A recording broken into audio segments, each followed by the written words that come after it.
Good evening, folks, and welcome to Mezza della Spazzatura Italiano, Part 3, Italian Garbage Month. Tonight's installment, Nightmare City. I'm your host, Chase, with my co-hosts, Blake and John. Boo. Accurate feeling tonight, Blake. How? What's that mean in Italian? Shut up, John. How the hell does this keep happening? I guess it's a shitty movie trope that must be done over and over and over. Wait, which thing? You know good and goddamn well what thing. Yes. The thing where I turned off the movie and I don't know what happened after. Not to spoil it for the folks that didn't watch the movie yet, but holy shit. This one's not... It's got a little bit of a twist. It has absolutely no twist. If there's a twist, I'm unaware of it. Because, seriously, right when it happened, I was done. Yeah. I don't have words. I don't have words for it. Also, I just wanted to say that I took 0 notes for this. I watched it at 1.5 speed because I really don't give a shit for 2 reasons. 1, Chase is ahead of me by 2 points or something, so that means it's fucking useless. And 2, I figured, what better way to piss off John than to squander my chance at a weapon by not giving a shit. When he would have cared had he been in my position, but I did not. Yeah. So Blake's just thrown in the towel halfway into the special month, just wasting his shots. I've got many confused emotions right now. I don't know what I'm feeling. So, I was pulling for you. I wanted you to win. I'm sick of Chase. Sick of him. Get ready for that Jean-Claude Van Damme movie this season, folks. Because I've got a doozy locked and loaded. Good. Oh, my God. Look, I'm all about minimum effort. Sure. And I know when somebody's got my number. 2 points. It's only 2 points. Yeah, but there's a total 10 points of 10 left you can win. I don't know. Maybe if I was more interested, but as soon as this movie started, I was not interested. Well, Blake, if you put up the goose egg tonight and I can get 4 of them, you're locked out. That would be awesome. We can just skip the last movie. That would be awesome. Which just bounce out on the check. That happened before, didn't it? That happened in our first season. It might have. I clinched the special month, and the last episode was pointless. Well, that's what you call a callback in the industry. Well, we got to watch the last one because it's the one I'm most excited about. Hopefully. We'll still watch it. I just won't give a shit. Yeah. All right. Yeah. No notes will be taken. For real that time. Intentionally, no notes will be taken. Right. But first, we have to get through our entree at Bad Olive Garden, Nightmare City. Bad Olive Garden. So just Olive Garden. It's a little redundant there, Chase. What are you gonna do? There are some things I like at Olive Garden for some reason. Name them. Like those sparkling fruit drinks. That is basically just carbonated sugar. Them things are pretty tight. I love chicken Alfredo no matter where I go. Sure. It's kind of hard to fuck up that. You gotta like the breadsticks. I mean, it's commonly accepted that they changed the breadsticks, right? Like they used to be good and now they suck ass, right? I would agree. They're different. Yeah, they got a little more chew to them now. Yes. Mm-hmm. They're definitely tougher now than they used to be. Yeah, especially in where we're at, the Olive Garden is right next to the Texas Roadhouse. So if you're wanting bread. Oh, yeah. You gotta go get that what is it, that sugar butter that they give you? Whatever it is. That cocaine butter.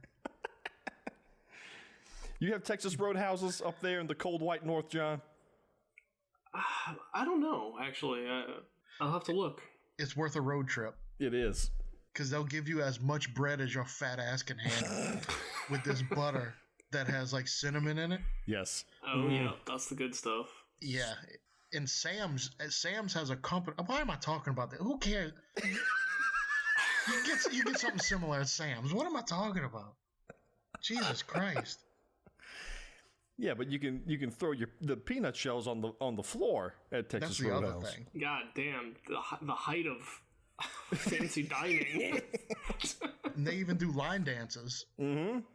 They force They force every their hour employees on the hour they go dance to do that. Yeah, to dance. Yep. Sounds amazing. And they got a damn fine prime rib. I can say that. No, the steaks are legit there, and believe it or not, the catfish is stupendous at Texas Roadhouse. I don't think I've ever tried the seafood there. You know where else you shouldn't try the seafood? Red Lobster. How did... I felt it in my bones. I guess I opened the door for that one, didn't I?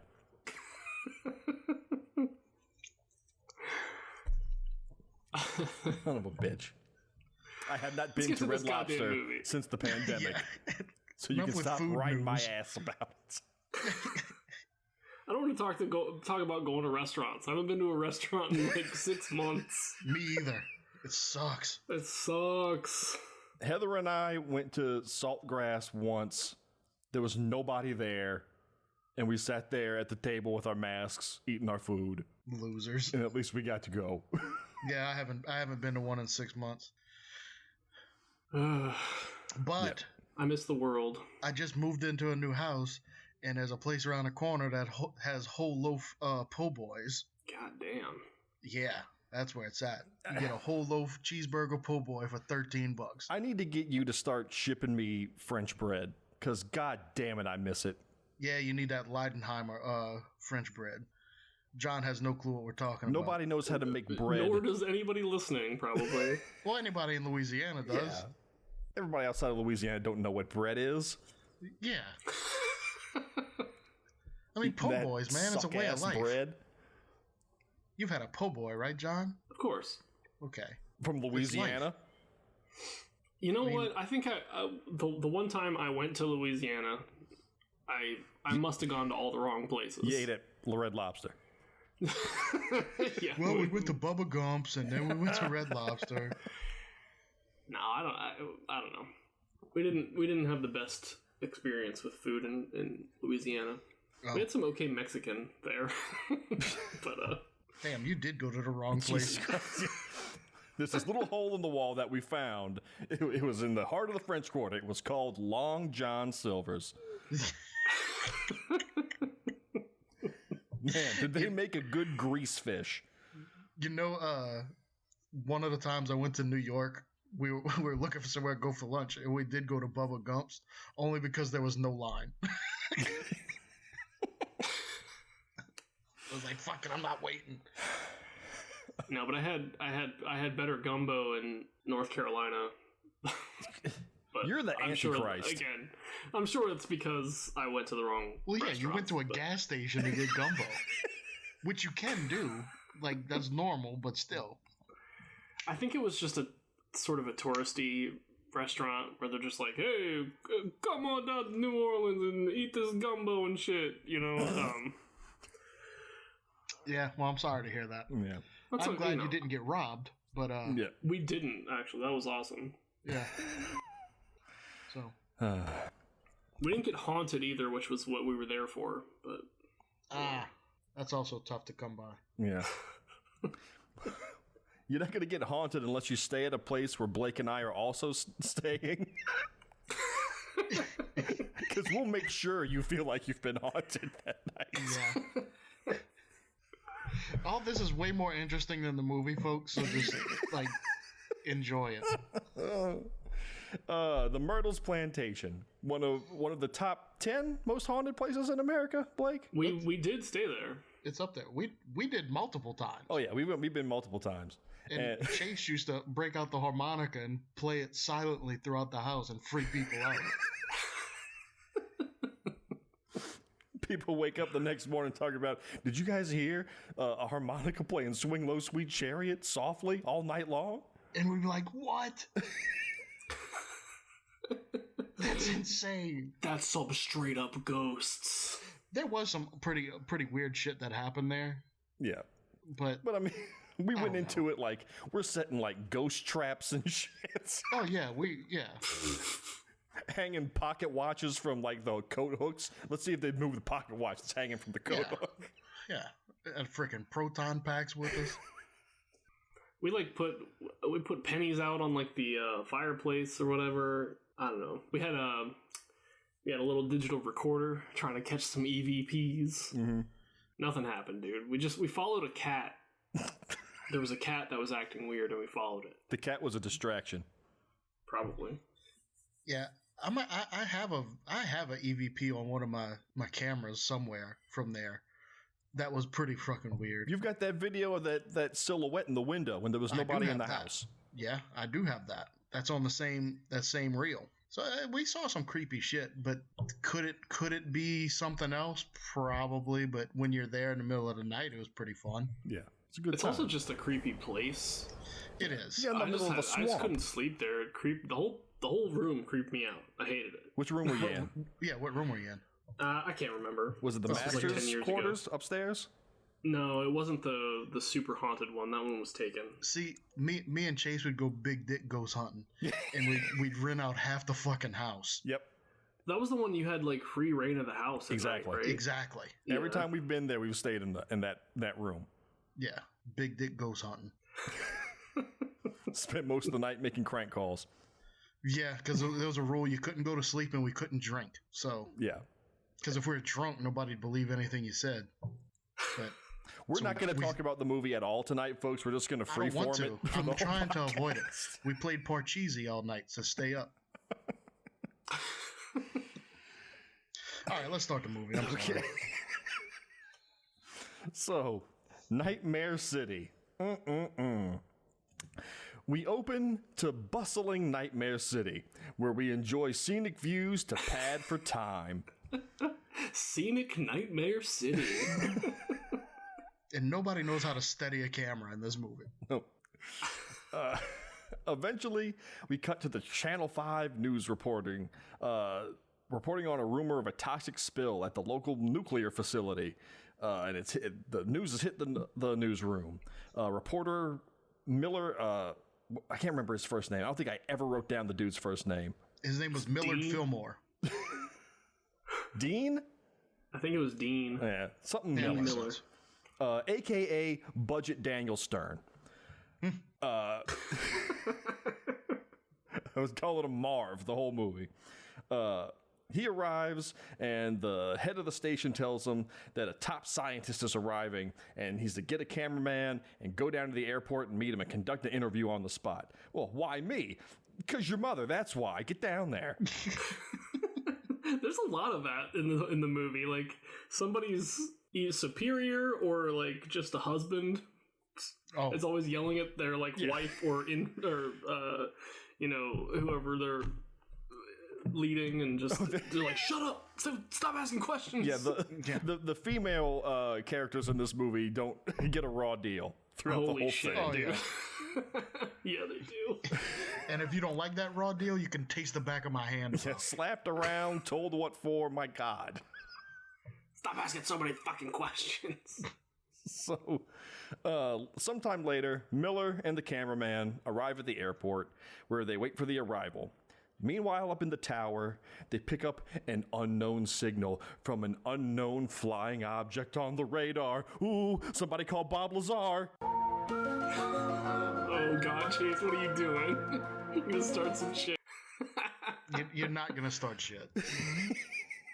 So, I'm not getting sucked into this. They try. You think we went off the rails before the podcast, folks? They try to contact the aircraft, and after a second, it calls in requesting permission to land. It's a Hercules military transport, but it has no markings on it. So they prepare for an emergency landing. One of the men runs out of the tower and fires a flare at it, and at first I thought he was just taking a shot at the plane. I don't understand the significance of that.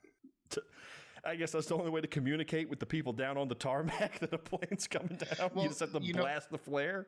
communication was an issue too, because you got the people in the control room, and then like you had to go down the hall to the broom closet to ask somebody about the radar, and then walk all the way back to tell people what he told them.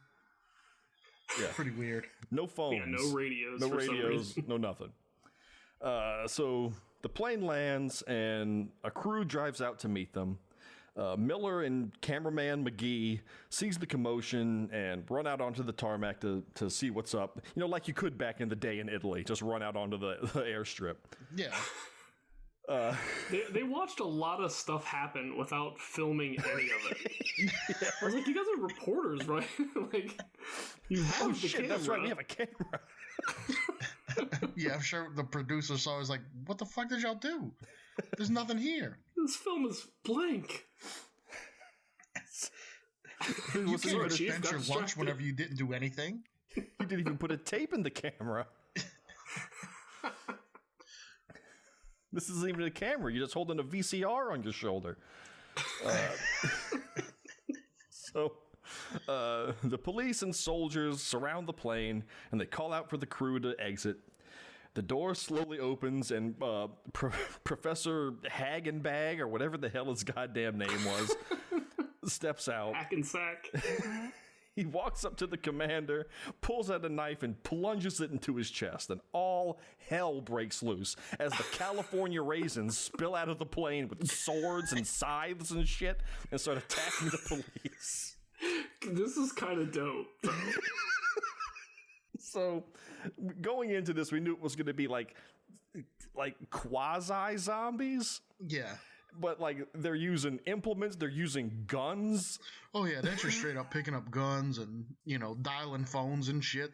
It's more the crazies than it is Dawn of the Dead. Yeah. Yeah. Something I read was that the producers wanted something more like a Romero zombie movie, but the director wanted to do something different. So this is considered the first, like, fast zombie movie. Okay. Well, How unfortunate. They're kind of all over the place with what they think they are, so... Yeah. Oh, yeah. Oh, but the makeup, though, looks terrible. It looks like some of these guys dipped their heads in the plane toilet before they got out. They just have giant raisins on their heads. Dookie domes. Yeah. They look terrible. It's just stuff. And it's mad inconsistent. Yeah. I like to think that they hired like the most expensive makeup guy in Italy and had all this talent to do anything they wanted, but then they just told him, just throw some shit on their face. It seemed more to me like they had 3 head makeup people and they were all just doing their own thing. Yeah, trying to one-up each other.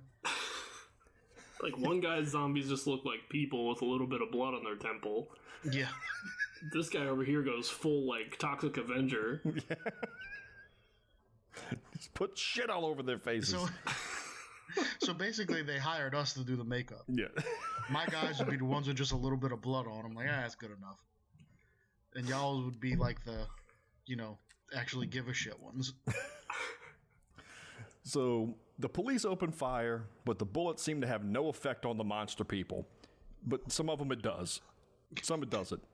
The rules are loose on how you kill these things. Oh, yeah. They say that there's a rule, but they don't stick to it at all. Oh, yeah, they kind of play it by ear throughout the movie.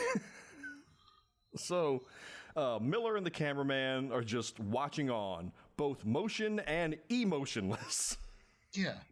Like, run, stupid. Not pointing the camera at him, not moving, not blinking, not nothing. This guy is terrible at surviving these sorts of things. Yeah. Way too much standing and observing, you know, instead of doing. But also later he makes some actively terrible decisions. Oh God, yes. And not to jump ahead, but his whole plan for the Jeep. Oh my God. We'll get to it. The reason they even need the Jeep in the first place. So, not to jump ahead. During all of this, some poor bastard gets his arm shot off. That was pretty funny. And it looks like it was lopped off with an axe. It just flies away when he gets shot. The monsters all start drinking the blood of the men that they're killing, and this action finally prompts a reaction from Miller and the cameraman, who get the hell out of there. Some time passes. I'm just happy we should probably get out of here. Some time passes, and we see a long shot of the tower where all the airport staff are dead, and there's a couple dead monsters laying around. Everybody died. Cut to the set of a robicide. Oh no! The body count in this movie is astronomical. Oh yeah, I'm sure. Back in the studio, a bunch of spandexed men and women are prancing around in front of the cameras. Miller stomps in, and he looks around confused, as he should. Yeah. The man behind the camera filming all of this gives him a glance that says that he's not proud of the work he does. Miller tells him to cut the broadcast for a special news flash. The guy at the broadcast control deck gives a racist impression and cuts the feed. They could have done without that, man. Is it just Italy? I think so. They had that in the last one and then this one, and I don't. Was it just 1970s Italy? The 70s and 80s are just a particularly racist decade. A couple of decades for them, I guess. And also, this is the news station that they're also filming this nonsense in. Isn't the news station just the news station? No. Also the dance station. It's like CBS. They do everything there. Yeah. Don't they say the name of they say the name of this particular program is It's Just Music or something? When they first cut over, I thought it was some kind of scientific experiment because like the cameramen were in like lab coats, white lab coats for some reason. It's just like somebody comes in and you're watching that and you're like, what the hell is this? I don't know. It's just music. So they cut the feed. A woman gets on camera and announces Miller, and she tells the audience that they'll return to their regularly scheduled program after the announcement. The spandex people all get off the shot, and the ladies are upset because we were just about to bust out our special moves, and the guy comes in, shut up, you dumb mouth, you dumb broad. Jesus Christ. Yeah. I was like, you didn't have to get those kind of Italians. So, Miller announces the massacre at the airport.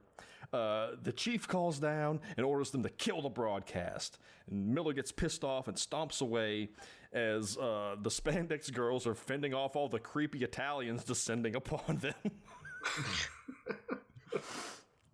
The only thing keeping them safe was the cameras rolling.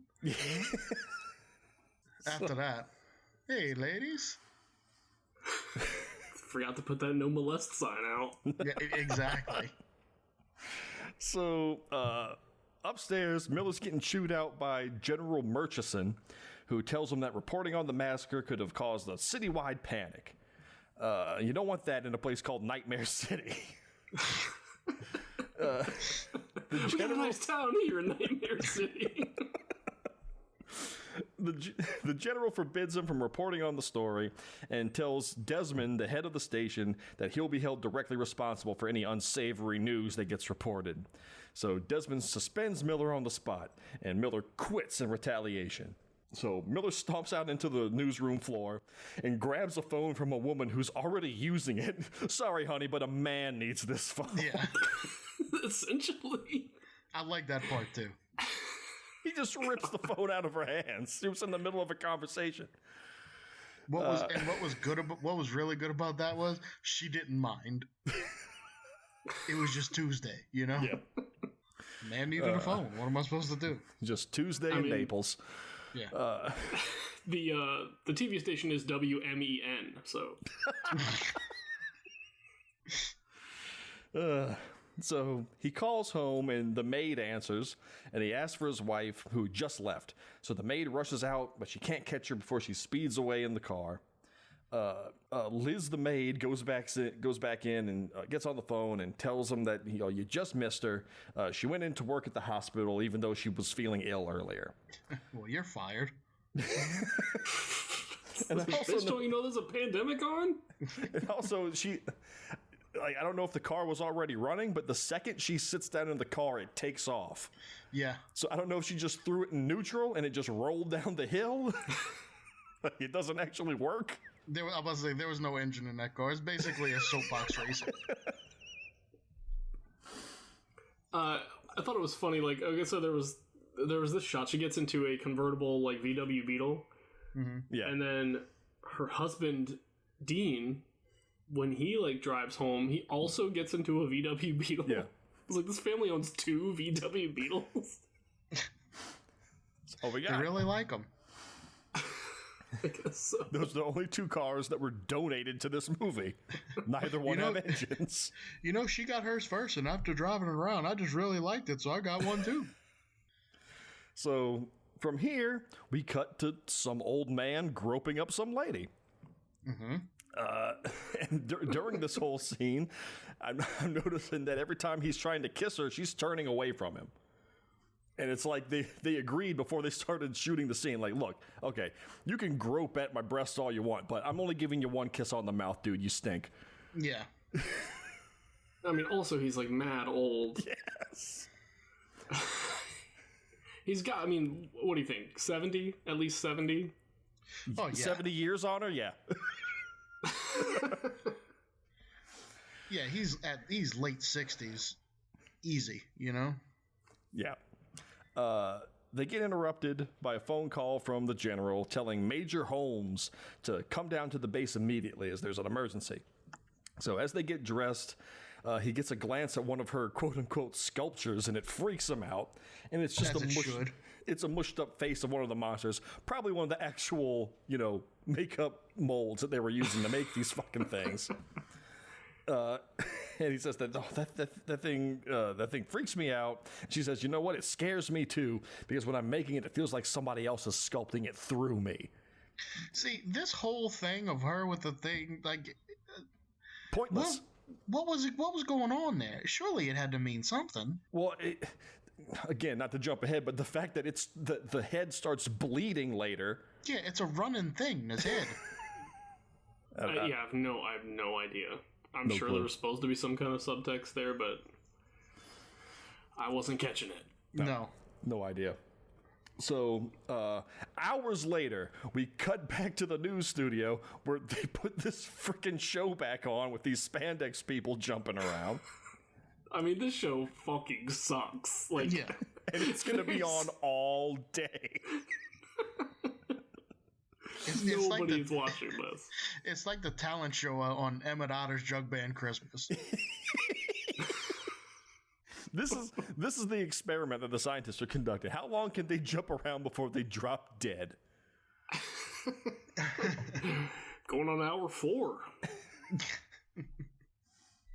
So the cameraman from earlier is watching, and he looks over, and one of the spandex girls is just dead in a pile of debris with her throat slit just in the studio. And he pans up, and there's a monster man standing over her, and he plunges a knife into the cameraman's neck, and then a flood of monster men break into the studio and start murdering everybody. Multiple throats are cut, multiple breasts are stabbed. So much stabbing of the breasts. These monsters love going for the breasts first. Yeah, I mean, does it have to do with blood movie. flow or something? Yes. So, one woman gets her head split open with an axe. All of this is on camera. Like, the cameras are rolling while this is happening. Yeah. So much for keeping this, hush hush. Finally, this dance fucking show pays off. Oh, yeah, livened up real quick. Jeez. So, there's the twist. I mean, we've been watching this thing for 4 hours. I'm glad something finally happened. Hey, this isn't just music. Just music with a side of murder. Miller comes in and he gets attacked by Desmond, who's now one of the monster men. He gets away from him and gets into a room and barricades it, and he gets on the phone and he calls civil defense to come and rescue them. And Desmond breaks in with another monster, so Miller picks up a television monitor / incendiary grenade and hurls it at him. It explodes into flames that catches the whole goddamn room on fire. You know, that's why we switched away from cathode tubes. When they sit around for too long, they turn into nitroglycerin. That's right. Yeah. Hey, the military, you know that new explosive you're looking for? Check out this thing. So, Miller flees while Desmond burns. He dodges a few monsters and jumps in the elevator. He gets out and he heroically leaps off the balcony 3 feet down to the ground and runs across the yard to a car. This is his Volkswagen Beetle. Gets in and drives away, severely injuring several stuntmen in the process. He clips one guy in the feet good and sends him twirling. Oh, yeah. Get fucked, asshole. That's why they shoot this in Italy. There's no human rights over there. Absolutely not. So, meanwhile at the hospital, Mrs. Miller, Anna, checks on her smart-ass patients. One of them saying that, well, how do you feel? Oh, I feel like a guy that's sitting around waiting to get his head sawn off. Foreshadowing. Yeah. Her other patient, Jim the soccer player, tells her that he had a nightmare about an explosion in the hospital where his leg got blown off. He says, oh, don't worry, Jim, your leg's going to be just fine. No, it's not. I mean, I guess technically his leg was okay. Yeah. Cut to the war room where the general's giving a briefing as to the monster people approaching the city. They wheel in a dead one to show the other men, and he says that they've conducted an autopsy on the monsters. Could they be beings from another planet? No, they're not. No.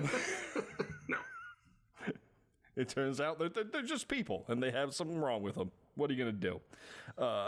They bring in Colonel Donahue from the Institute of Atomic Research, and he says that they're all highly irradiated.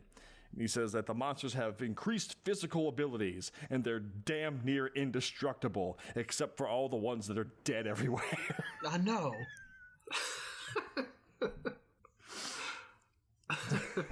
So he says that if anyone's injured by one of them, even minorly, they can turn into one of the monsters too. And the monsters need to feed on blood to continue functioning. And he says the only way to kill one is to destroy the brain. So we're going to dance around this thing that they're not actually zombies, but they have all the rules of zombies. Yes, and that's where I got confused, because they said if they get even injured by one, it doesn't even have to be a major injury. They turn into one. No, one can crack you over the head with a tack hammer and you'll turn into one. Yeah, but like you said, you just have all these dead bodies laying around. Shouldn't they be up and running too? Mm-hmm. And none of, like, even the dead monsters, none of them have like serious head injuries. No, and even the people, they just usually got their throat slit. I mean, there's nothing stopping you from running around. I mean, also, like, what kind of radiation is this? I mean, it was a spill from the nuclear effect facility. Of radiation on a person is like they get weak, not strong. Well, listen, none of us are scientists. Don't go throwing out information you don't really know about. There may be a radiation out there that makes you super strong. I've heard Bruce Banner's put out some really interesting papers on the subject. So.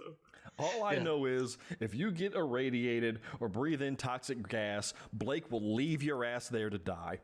Yes. I'm sure we've covered this on previous episodes. Because that's the rule of safety. Yes. I gotta save myself. Or there's two dead bodies laying there. No, there's a dead body and a dead hero. Well, in your scenario, there's just a dead body and a live coward. No, not a coward. Look, man, it's called survival. And if you think I'm going down with some other ass clown, you're wrong. I don't care who that ass clown is either. How can I possibly help if I'm dead? How do you know you're not gonna get through it, muscle through it? You can't. Because the situation we're talking... No, we shouldn't go into it. The situation we're talking about before, there is no muscling through it. H2S gas knocks you out, you're dead. There is no muscling through. Tell that to the anatomically incorrect velociraptors. So you leave the asshole behind and get help. Deep callback. Very deep. So the general dismisses the men, and Major Holmes calls home to his wife, daughter. I don't know. She's young. He tells Sheila to lock all the doors and windows and to wait for him to come home and don't open the door for anyone but me. And she's like, "Oh, did you just become insanely jealous? You have to keep me away from everyone. Look, you dumb bitch. Just do what I goddamn tell you." So, I love when she answered the phone. She was like, "I was in the bathroom," and then there's like a pause. Doing my hair. And she flipped her hair. Like not taking a dump the size of a Welsh corgi. Definitely doing my hair. So she goes around the house locking up when she hears something outside. She goes out back and sees a lawnmower just jostling around the backyard by itself. I don't know why this was so fucking funny to me. So, am I to believe that somebody turned into a monster mid-lawn mowing? Yeah. And just gave up and wandered off to kill Shit somebody? happens. I mean, they became occupied with go and find blood at that point. So, she hears a crash upstairs and goes upstairs to investigate. And she finds her sculpture of the head on the ground with a knife in its face, and it's bleeding. Nothing strange about that at all. I was like baffled by this. Right. And there's no explanation. It's not like these like murderers aren't sneaky. Yeah. Well, like if there was one in there, it would just come out and kill her. I don't. They never even said that was one of them. It's just no. Yeah. I don't know. Maybe it's a different movie. Maybe we got a Godfrey Ho situation going on in this movie. Could be. So this scene is from a haunted Italian movie. So back at the hospital, Miller calls his wife, but she tells him the nurse that answers the phone tells him to call back because she's assisting with an operation and she can't come to the phone. Cut to some poor family's house while a monster lurks in the bushes watching them. A woman swimming in the pool, and her husband comes out and says, "Boy, you know what? I can't believe I'm married to the daughter of General Murchison." Thanks for that exposition. He should have just looked at the camera and said, "Got that, audience?" Take notes, writers. So, the monster man's still watching from the bushes. A soldier arrives and tells them that they're to go down with him to headquarters because her father sent down an order that he wants her there safe. So they go inside. What happened? Okay, no, they're sitting outside. They hear the phone ring inside. Yeah. And they're like, ignore it. Yeah. And then 2 seconds later, the soldier comes out. It's like, hey, why don't you guys answer your phone? He was waiting. He was looking in the bushes too. Let's see if they answered the phone before I go out there and lay down the wall. I don't want to get out of the car. Let's see if they answer the phone first. So she says, "Go wait in the car. We'll be out in a second." They go inside.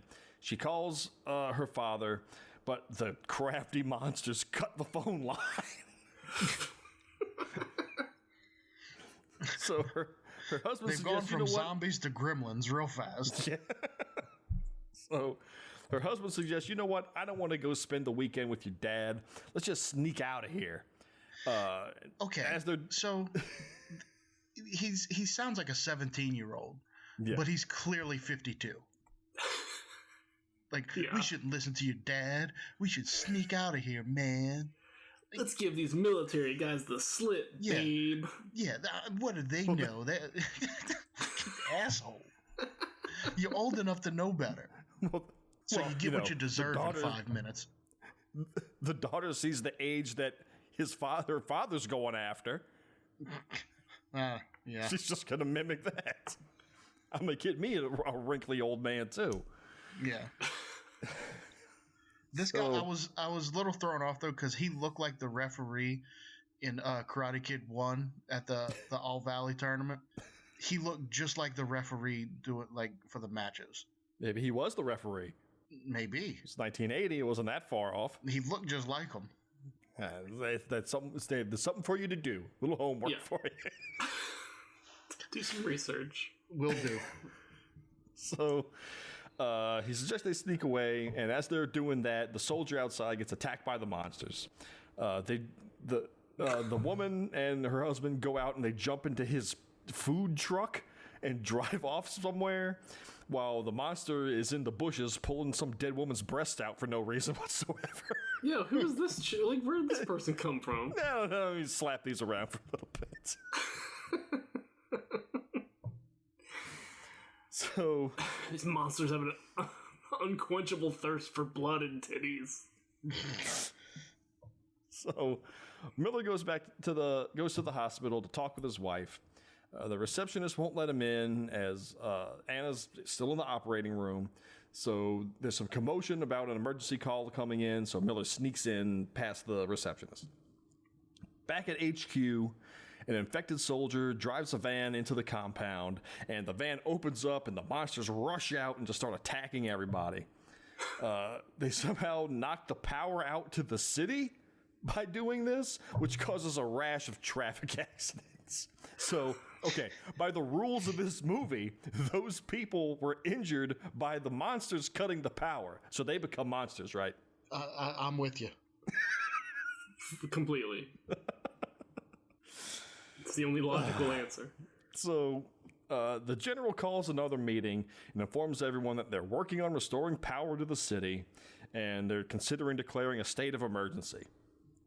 Back at the hospital, Miller searches for his wife when he hears an elevator full of people that's stuck in there. He tries to pry it open, can't, and gives up on them. On the real, though, like, fuck those people. Every one of them was annoying. Yeah, there was the old lady that was, like, literally going to die any second. Just so ridiculous. Like, just cool the drama, lady. Like, we're all in an elevator. So, Anna is sent in by the surgeon to go find some more whatever fluid they're pumping into this patient that they're working on. And she goes to look for it in a storage room where she's attacked by some monster men that happen to be in there. She runs away from them and goes into another room where her patients from before were, and they're both dead. So Boom, Miller hears her screaming and runs up the stairs calling out for her. He finds her. See, like, why didn't they, like, do something with that scene from earlier with the patients?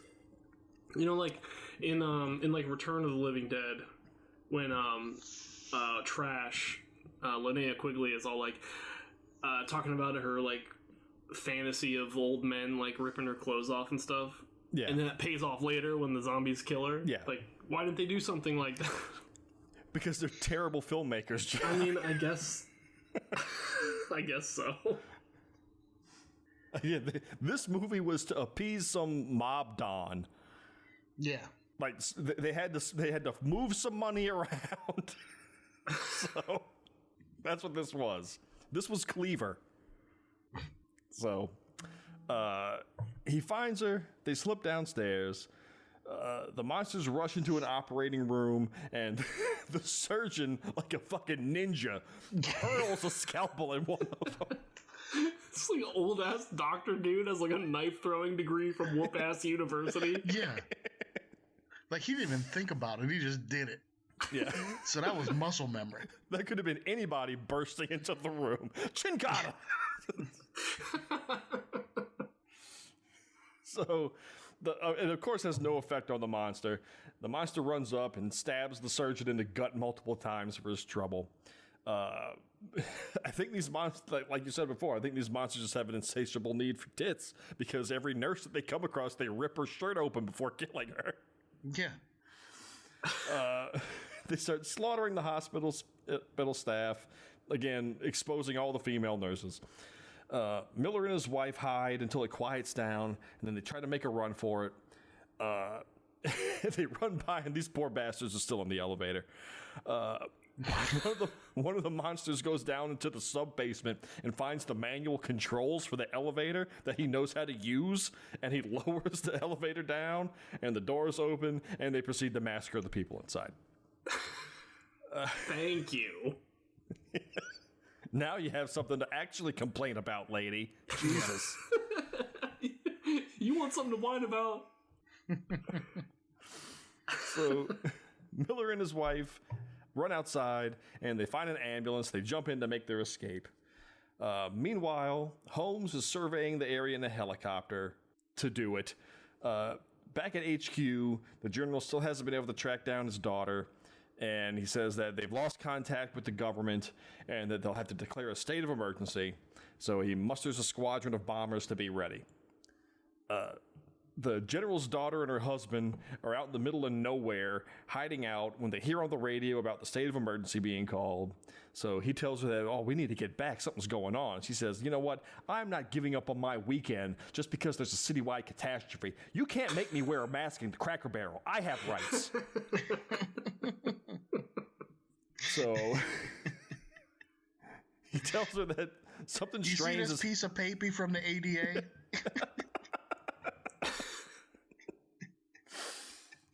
Come, minions!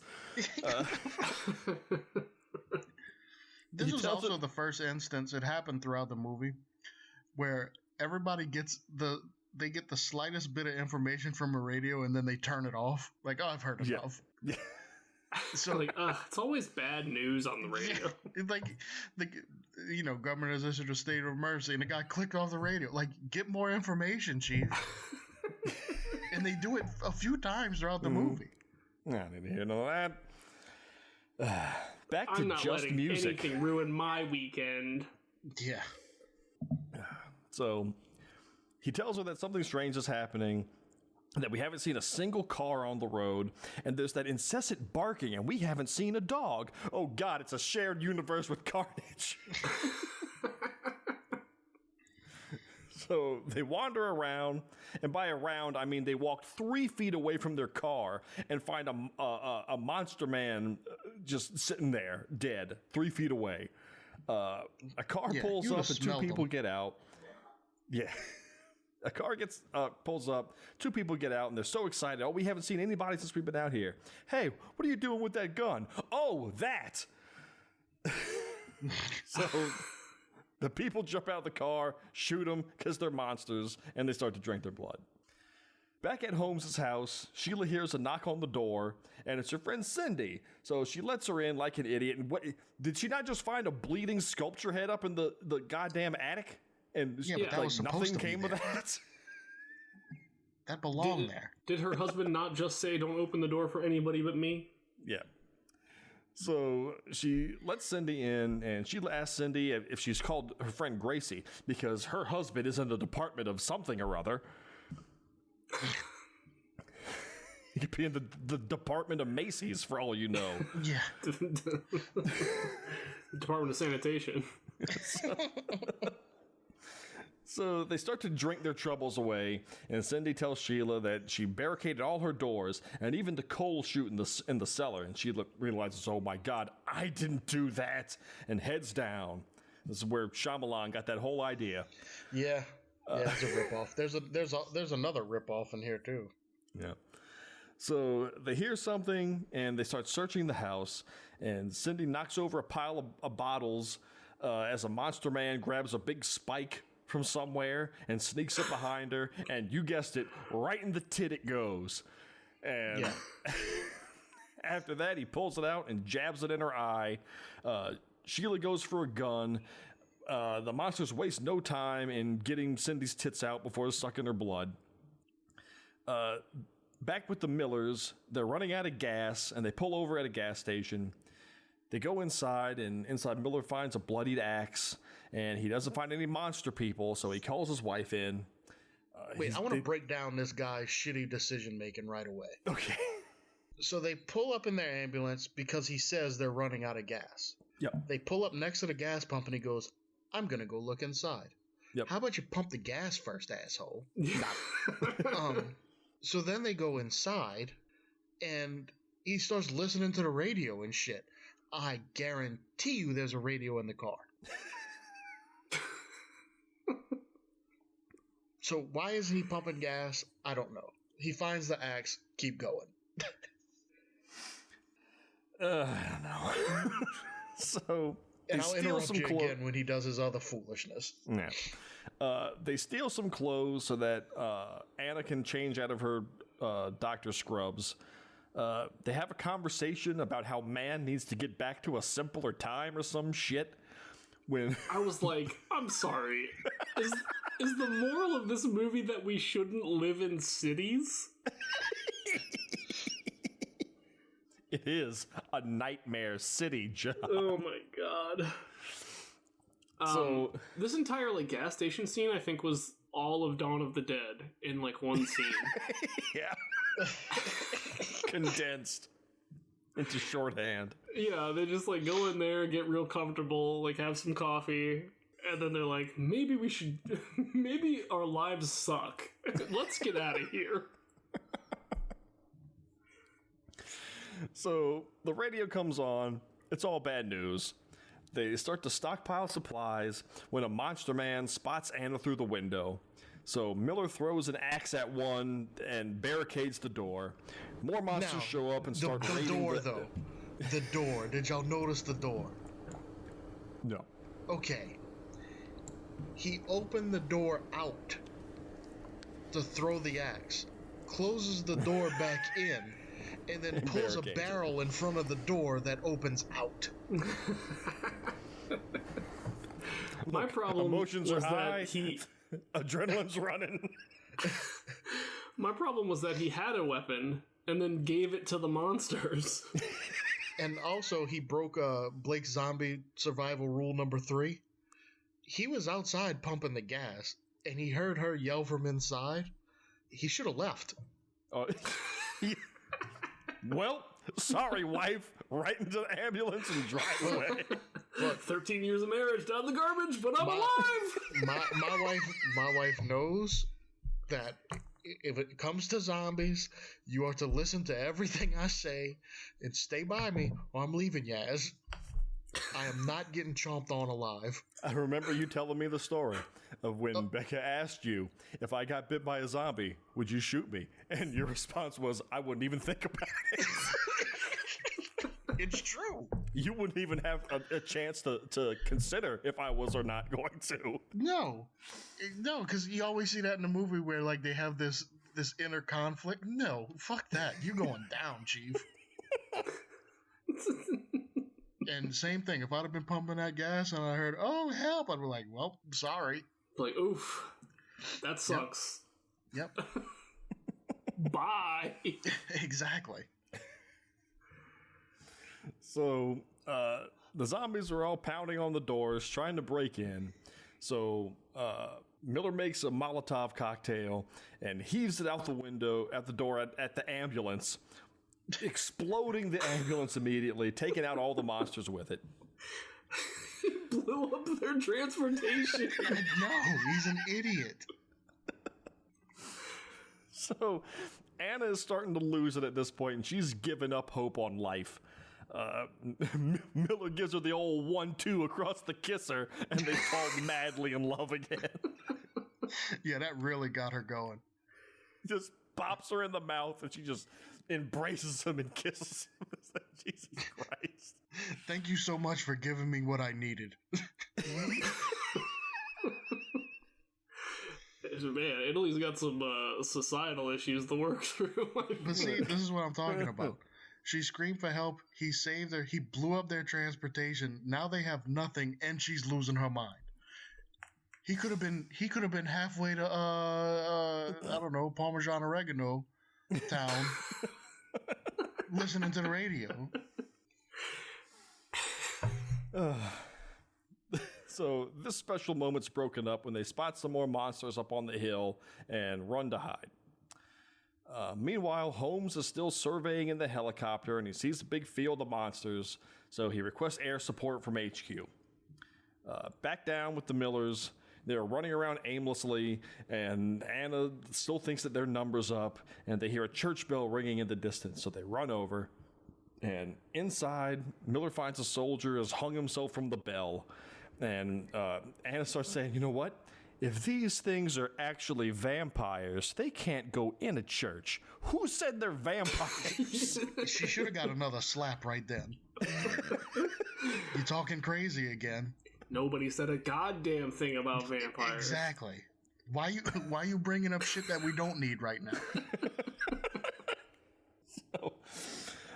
Inside the church, they find a priest alone, and Anna's so happy until he turns around and he's a monster man. What was really annoying about this was that the makeup was on the side that she should have been able to see. Yes. Yeah, it was hidden to the audience. But he had to do like a full 360 to like show the audience the makeup and then also turn back around to face her. Like, look, I know people got all kind of different beliefs and shit, but what makes you think that this Padre is going to help you in the zombie apocalypse? What training does he have to where you think this is your salvation? Oh, vampires, Blake. But it's not vampires. We're going Maybe with she that just wanted logic last now. rites. Yeah. Even against vampires, what's he going to do? I mean, if it was vampire children, he could put them in their place. No. So, bye, Catholics. Yeah. I'll give you something to suck on, Timmy. Jesus. So, anyway. Miller grabs a candlestick and beats the Reverend's head in. He looks at his wife and says, well, I guess they're not vampires, huh, stupid? Back at the air base, Holmes lands and he runs inside one of the hangars, and the captain of the Air Force base is there. He's some Mario-looking motherfucker, and Holmes demands to know why the air support that he called in hasn't been brought in, and the captain pulls a gun on Holmes, and he says that, I know that you're infected, and you're bringing the infection here. You're not getting one past me. So the major says, you're just crazy. And the man goes, crazy? I'm crazy? And then some Luigi-looking motherfucker jumps out and just guns him down. He unloads like 40 bullets into this guy. Point blank range. So technically, the monsters made this man paranoid. Yes. And then he died due to his paranoia. So he should have came back as a monster. Exactly. So Chase, he had to shoot him that many times. He had a mushroom in him. Yeah. This is true. He should have shrank down to about 2 feet tall. That would have been great. Poo-doo-doo-doo. So he goes out into the tarmac, and he sees that all the fighter planes are still just sitting there. None of them have been taken out, and there's dead soldiers and monsters everywhere. So he runs over to the plane that started this whole rigmarole and goes inside, gets on the radio, reports him that the airfield is out of commission and that it's been sabotaged. Was it sabotaged? Who knows? I don't know. Every pilot in Italy has been killed. Yeah. So he calls back into HQ, and HQ calls off his mission and says that just come on back to base. So at HQ, Colonel Donahue has perfected a poison gas that they can launch from fighters, but there are no fighters to launch them from. Wah, wah. Holmes lands at his house in the helicopter and cautiously enters. He calls out for Sheila and goes upstairs and finds her in the bedroom with her sculpture. It looks like she's sculpting the head, and she turns around and you can see that the head looks like it's got real eyeballs in it now. And is that what that was supposed to be? I guess. I don't know. Maybe not. I wasn't clear on that either. She raises a knife and rushes Holmes, so he has no choice but to blow her fucking head off. You goddamn right. This kind of whoa out of me. Yeah. I'll say that I was disappointed in a lot of the special makeup effects. I was hoping for, more fun gags like Dawn of the Dead. Yeah. But there was just, a lot of it was just lame. Like, all the dead bodies just had, like, a little bit of blood around their mouth or something. Well, the technical term for what he did to his wife was he just Blake Otanned her. But yeah, like, this was real shit. This was what I wanted. She turned around. Hey, look at this cool knife I bought. Pow!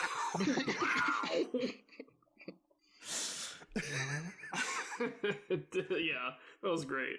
But yeah, they put a CO2 tank in this dummy's head and just blew the hell out of it. And unfortunately, they ruined it by like showing her again, and her head is completely intact. Yeah, exactly. I had to frame by frame it, and the breakdown of it was they had the actual woman, and they shot her in the forehead with a paint pellet, which is kind of funny. Because you see this little red dot just go right in the forehead. Then the explosion happens, and it cuts to her laying there. She just got that little pinhole of a bullet hole in her forehead with a little trickle of blood. But the back of her head's gone. Completely gone. So, back with the Millers. Anna, once again, is freaking out about the priest. Dean spots a riverboat casino. And, that's the perfect getaway vehicle. Let's go over there. So they go into this carnival and start looking around, and there's dead people everywhere, and this is where they spot a military jeep. And so Miller says, you know what? You stay here 1,000,000 miles away, and I'm going to go to the jeep because my name is Blake Otan, and I'm getting the fuck out of here. Well, I can defend myself here a little bit. He passes up a bunch of guns in the process. Yeah. And if it had been me, we'd have been armed up. And there's no good reason for her to stay behind. In this scenario. No. I'm going to go make sure it's safe. You can see it's safe. It's in the open. Yeah. And there's 3 rifles around it. Yeah. Go get them guns. Yeah. He runs up to the Jeep, picks up the rifle, whips around and takes aim at Anna. And like, oh, here we go. Here's the depressing twist of this movie where he was won all the whole time. But he shoots, and there's a monster. Playing the long con. So he shoots, and there's a monster sneaking up behind her that he actually shoots. So he tells her to run to the Jeep. She runs. He shoots a few more, and then he has to bash one with the rifle. And then they have to abandon the Jeep because they're getting overrun, I guess. So he picks up a submachine gun laying in the street and blows the heads off a couple monsters. Anna also picks up a machine gun, and they run further into the carnival as more monsters appear and start chasing them. Miller hurls a grenade that he also found somewhere and blows up a gang of them before he runs out of ammo and hurls his gun at them. So they start climbing up the tracks of a roller coaster, hurling grenades behind them as the monsters follow. They blow the heads off a few more as Holmes in his helicopter appears in the distance. So the Millers start to wave him down, and he sees him and he says, hey, let's go try to pick up those 2 poor assholes down there. And the pilot's like, really? And he's like, yeah, just do what I goddamn tell you.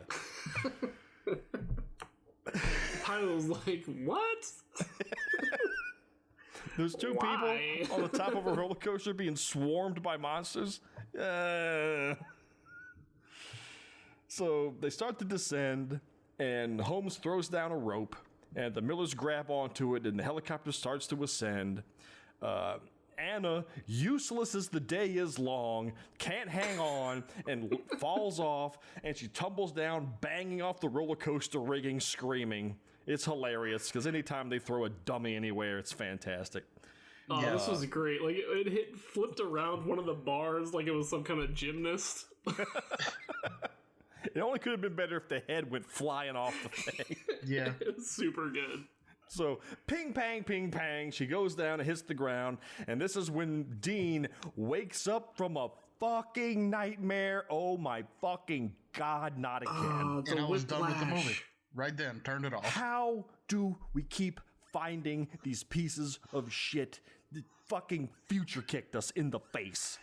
I couldn't believe it went from the high of the dummy to the low of the it was all a dream ending. To the up your ass of it was all a dream.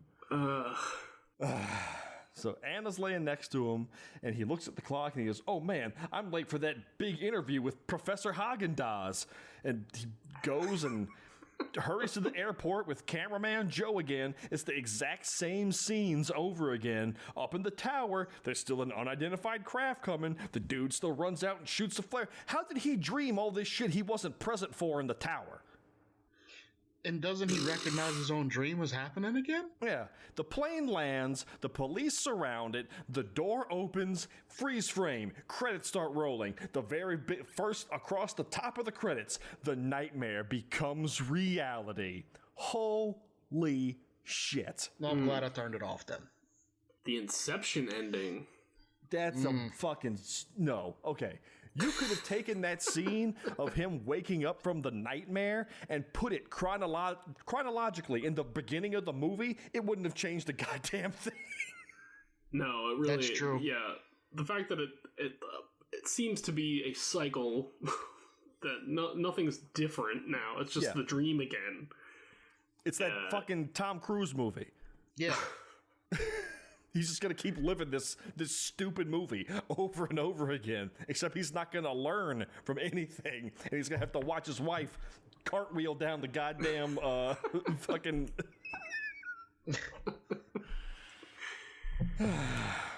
Ooh.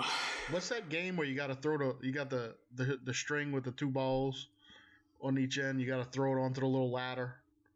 A ladder ball. Yeah, there you go. That's what it looked like. Yes, the dummy was like a bolo around a bar. That and the head explosion was the highlights of the movie.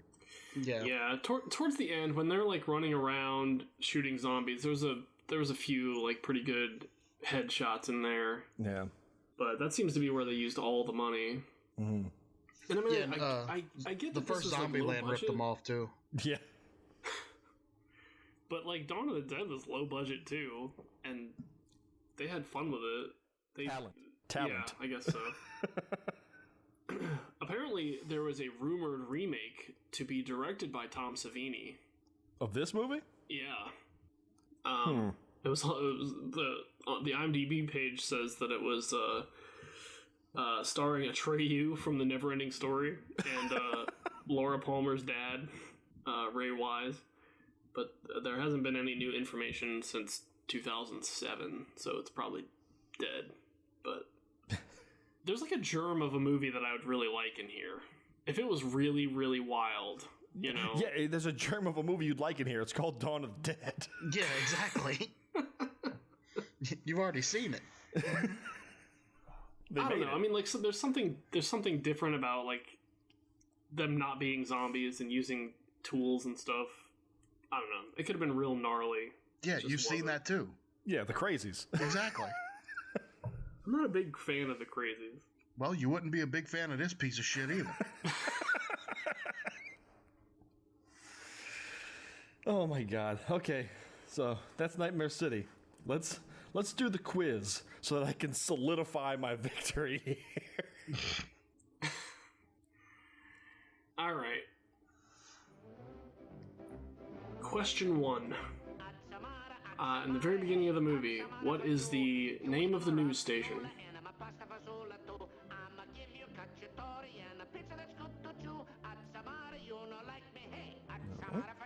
Okay. Question 2. Which titty got cut off that lady? Got a 50-50 shot.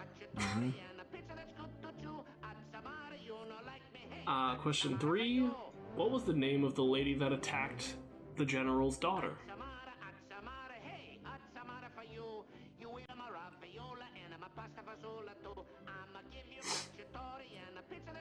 Question 4.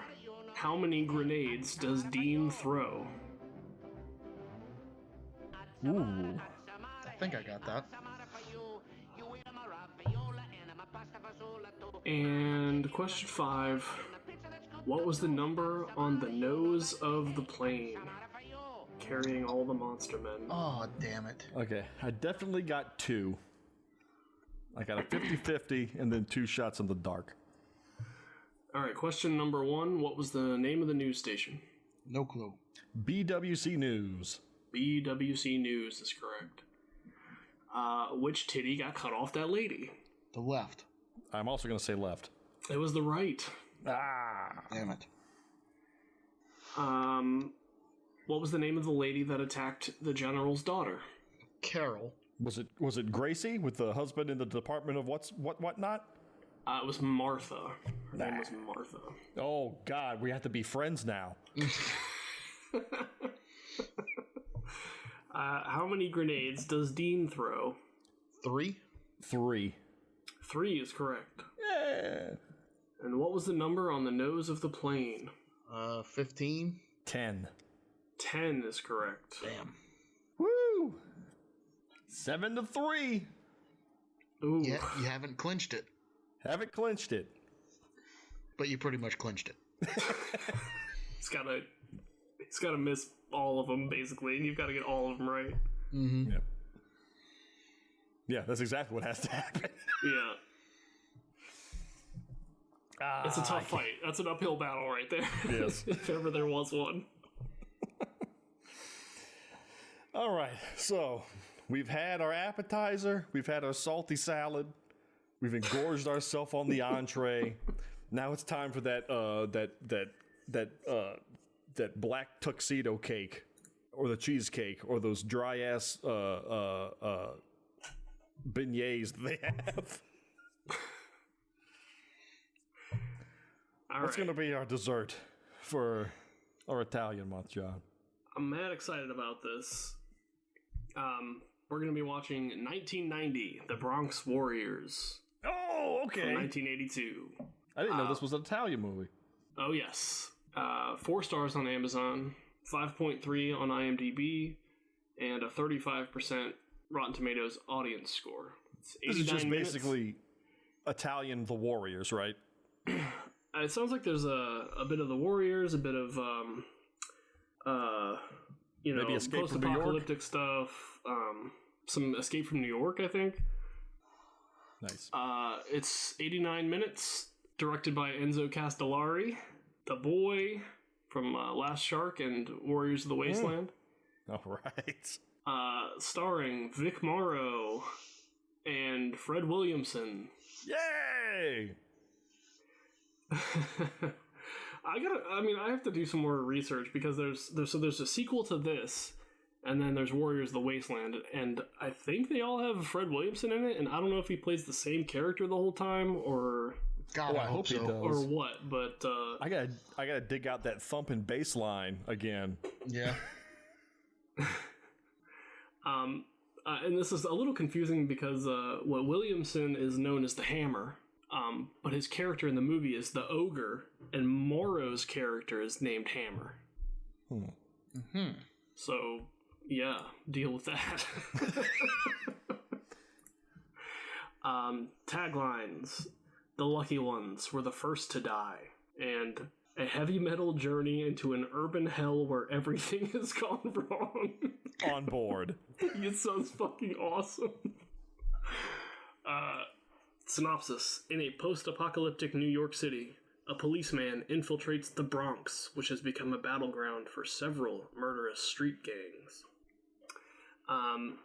The plot keywords I was having a great time with in this movie. There's 402 plot keywords. And we're going to discuss every one of them. They paint a picture of a film so totally packed with good and crazy shit that I am so hyped right now. Here's some of them. Tall man. Righteous rage. Happy birthday to you. Dummy. Nylon stockings. Self-mutilation. Southern accent. There was a series of them here that told a little story. Woman kicks man. Woman punches a man. Woman hits a man. Man shoots a woman.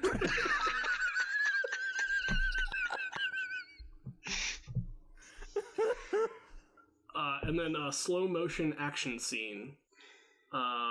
There were so many that I didn't want to ruin it.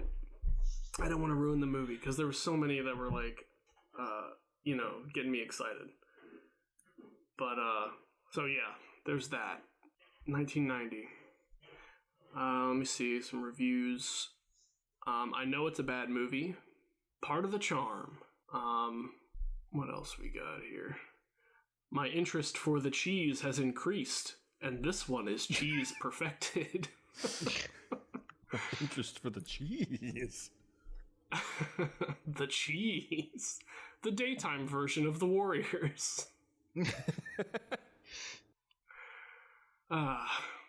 Anyway, so we got some characters named Vic Mario's the Hammer. This other guy's called Hot Dog. Fred Williamson is the Ogre.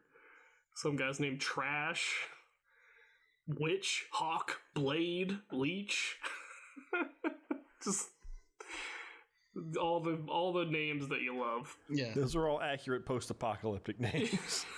yeah. It's all lesser enemies on Streets of Rage 2. Exactly. Mini bosses. Well, fantastic. Yeah, dude. At least it sounds like we'll close out with a bang. I hope so. And this one's on YouTube again, I'm afraid.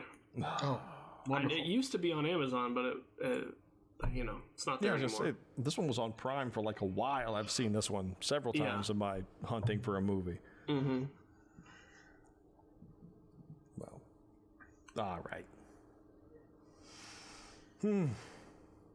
That's it. 1990, Bronx Warriors. Gonna watch it. But you know what else I finally watched? Oh, yeah. UFOs and Other Such Nonsense by Bob Lazar. Oh, jeez. We're doing it? No, telling you, it's not going to be interesting. I'm not getting roped into this shit. For those of you who don't know, Blake and I have been going at it through text about whether or not UFOs are real. John has stayed silent through all of it. Yo, I'm Sweden over here. I was getting multiple texts a day that just said, watch the documentary. Yeah. Over and over again. Just watch it. Because I tried to watch it once and I fell asleep 10 minutes in. Watched it a second time. Also fell asleep halfway through it. Finally sat down and finished it. And, I didn't hear anything that I haven't heard a million times before from some ex-military guy. I thought it was just interesting. I thought that you would find it interesting. I didn't know you wanted to be a dick about it. It was interesting. I'm just saying, there was nothing revolutionary in it. Like, the world is, like, making up like it is. Because I've read some, oh my God, some righteous reviews of this thing saying, you know, nobody can watch this documentary and honestly say that they don't believe the things Bob Lazar is saying. Do yourself a favor, watch the documentary. You can't. Well, watch me, asshole. You can't tell me what I can't do. I'm just I don't saying, know if it was my end or not, but everything you just said was fucked up on my Skype. So I didn't hear a word of what you just said. There's some people that are really, really defensive about you can't possibly watch this documentary and not believe in UFOs or what Bob Lazar is saying. And I'm saying I absolutely can and will. Okay. But I'm not one of those people. I never said that. Now, I'll say I would love it if aliens were real. Don't get me wrong. I'm just saying I'm gonna need some actual proof before I start jumping out on crazy theories. That's all I'm saying. Yeah. You would love it? Yeah, it would be cool. Like, I'm in the same boat as you. I just thought the thing was interesting. And God forbid I thought something was interesting and I got attacked. Blake's holding back. I got it, dude. All I said was watch it. I thought it was interesting. I wanted you to watch it, and then you started being a dick. all I said, no, that is not what happened. Yeah, that's what happened. John, you were reading all of this. I was getting antagonized to watch this thing. I watched it, and I basically responded with, meh. And then he was the one that blew up about how, did you see when he was talking about working on the element 119, and then all of a sudden 20 years later, there's element 119? You can't explain that. I never said you can't explain that. I don't make me sound like a fucking nerd. That ain't what happened. And it's 115. All I said was, the guy talked about it in like 89. Everybody said it doesn't exist. Everybody says there's no way it could exist. Then all of a sudden, early 2000s, it exists with the same properties he was talking about. I think that's interesting. Yeah. Do you not? Yeah, I mean... Okay, so why are you being a dick to me? I'm sure there's people that said, there's no way we could put a man on the moon. I'm sure they did. And when they did, wouldn't you say, see, wasn't that interesting? That would be my exact reaction. See, that's interesting.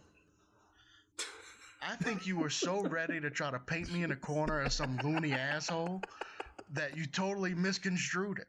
I thought it was interesting. I wanted you to share in the interesting things. I think what exacerbated is I did get one of my facts wrong when I was texting to you, but I also admitted that I was wrong about it. But that wasn't good enough. It was, I'm gonna be a dick to Blake. Because he wants to believe something that I want to believe in. It's just he believes in it different. Told you not to go down this road, dude.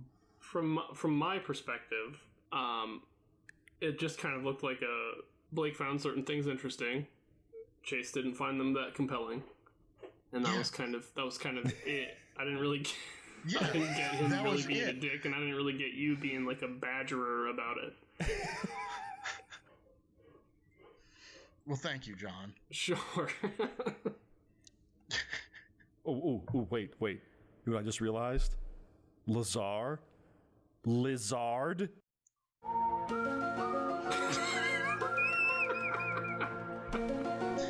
right, I'm on board with that. Holy shit. He's one of them David Icke lizard men. Anyway, it is interesting. And, here's the problem. You and I both know we both want to believe that there's fucking aliens out there. Like, we'll readily admit that. I want to believe. Yeah, exactly. You want it to happen. You want it to happen. But I just see it like, I thought that it was interesting that this guy comes out, says all these things. In any other time, like most of the time, 90% of the time, maybe even more, when somebody's talking about they saw a craft or they worked on a craft or they saw an alien or they were abducted, 90 to 95% of the time, it is utter bullshit.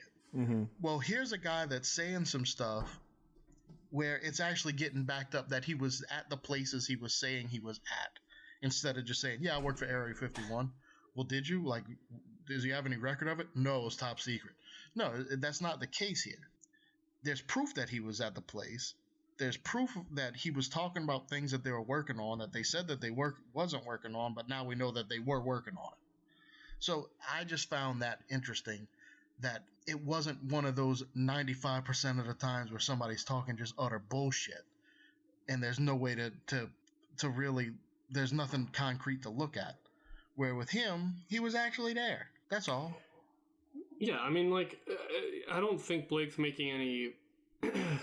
he's not making claims that, like, he's definitely telling the truth. But, like, because from a skeptical perspective, every claim has to be judged on its own merits. Yes. But if he's making claims that have been shown to be true, then he maybe has more credibility, and that's worth considering, I guess. Now, aren't you glad you tried to do this, Chase?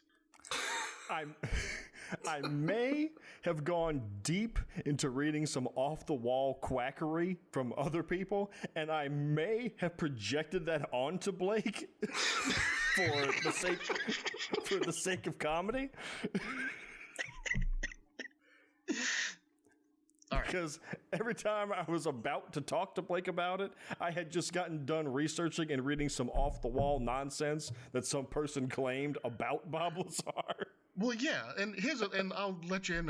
One of the texts, I don't know word for word, but I had said that they had found crafts, the crashed crafts they had found, and he said, "Well, no, some animal rapist brought that up." I'm like, "Whoa, what the fuck?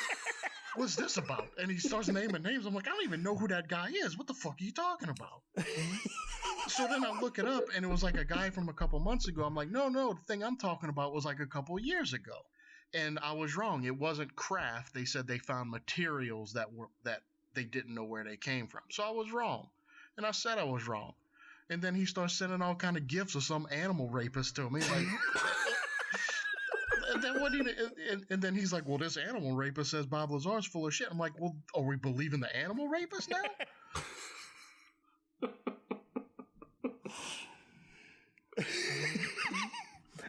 And the whole time I know in the back of my head, I'm like, he's trying to piss you off. He's just trying to piss you off. Like, he's just trying to piss you off. Don't fucking do it. All I know is when I looked up a picture of Eric Davis, he looked eerily similar to the I Sit On You guy from Tim and Eric. Eric Davis, animal rapist. I just want everybody to see it. Like, I don't want anybody to see it from Chase's point of view. I want everybody to see it from my point of view. I was just trying to convey something cool, and then all of a sudden I was associated with an animal rapist and forced to defend myself. Oh my god. Look, I'm bored. We all are. That's why I wanted you to watch the stupid documentary, because it's interesting. I didn't want to get my shit pushed in over it. I watched that new Shudder original, Host. That was pretty good. Shut up, John. We're talking about serious shit. Thank you for listening to Garbage Theater. As always, you can find us online at facebook.com/Garbage Theater, on Twitter at Garbage_Theater, and on Instagram at Garbage_Theater. If you'd care to leave us a review on iTunes, we would very much appreciate it. And if you have a movie suggestion or just want to reach out to us, you can contact us on any of our social channels or email us directly at garbagetheaterpodcast@gmail.com. Don't forget to like and subscribe for all the latest episodes and happenings. Good night, and see you next time, folks. And a pizza that's good to chew. At Samara, you know, like me. Hey, at Samara for you.